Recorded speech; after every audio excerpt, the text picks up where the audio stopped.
Hello there. It's bright, isn't it? Anyway, we went fossil hunting yesterday, so I'm going to show you a quick clip of all the fossils in the tray. Then I'll go through a couple of them individually.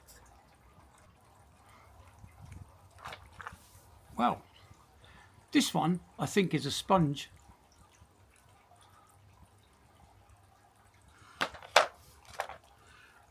Not quite sure what that one is, but it's a bit, I don't know.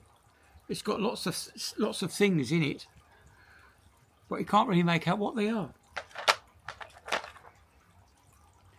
We've got this one, rather strange, peculiar thing in it. It's at the end of the lines, they become very frail and deeply embedded into that rock. Now, this, I reckon, is a sponge. You see that? I reckon that's a sponge. That could also be a sponge.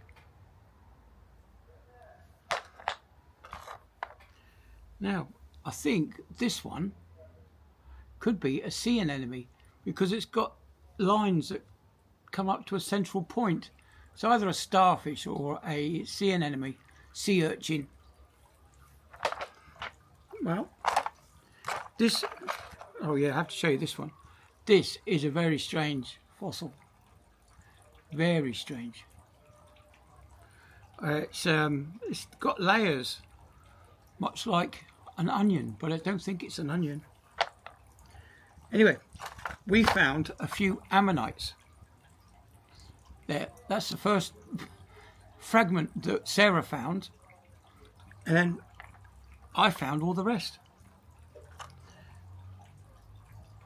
There's this one here.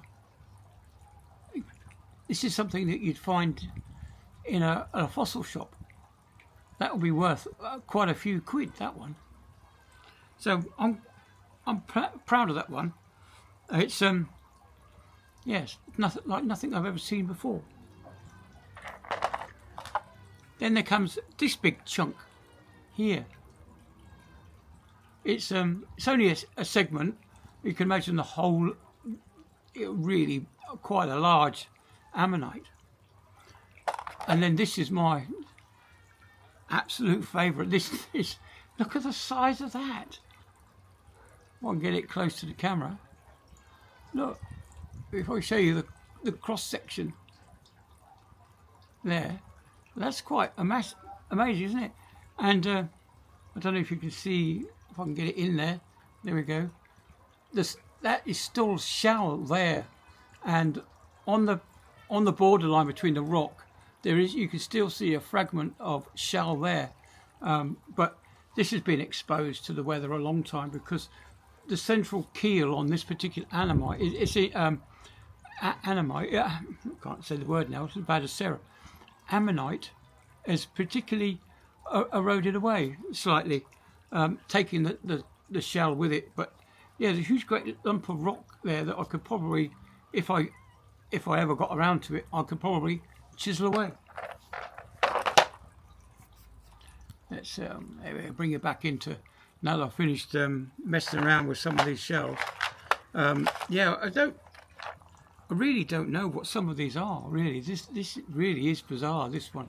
Various layers, and it looks like it's gone a rusty brown colour, so I'm not quite sure why or what that's from. But it's definitely growth, layers of something grown, because you wouldn't normally get layers like that. Anyway, so that was the results of my fossil finding exhibition. Oh, I can't get the words out today. Yeah, my expedition. Oh, hello, giant bee. Then it's going to land on top of the camera. So it is Wednesday today, isn't it? Of course it is. It's Wednesday. Yeah, we went out on Tuesday. So I'm just in the middle of stitching together quite a lot of that video that I took out. I think probably I'll stick it all in. The whole thing probably give me about 50 minutes of video footage. I know a lot of people don't get out. But rambling on. So that's enough of my fossil finding stuff. I'm really quite proud of that great chunk. Imagine the size of that when it was fully grown. I'm assuming that the rest of it didn't grow any bigger than that. That was the outer wheel, as it were. Well, absolutely amazing. Absolutely. All from the little beach where we were. Oh yeah, this one here. I think that one is a fossilized coral reef, because you can see lots of, I don't know if you can see it, but you can see lots of little tiny holes that seem to go right the way through the rock and have been filled up with calcite. I do believe it's the white stuff is called calcite. I'm sure one of you will let me know if I'm wrong. But yeah, what an exciting day we had out. It was an exciting day. Anyway, so I'm going to call it quits and say goodbye.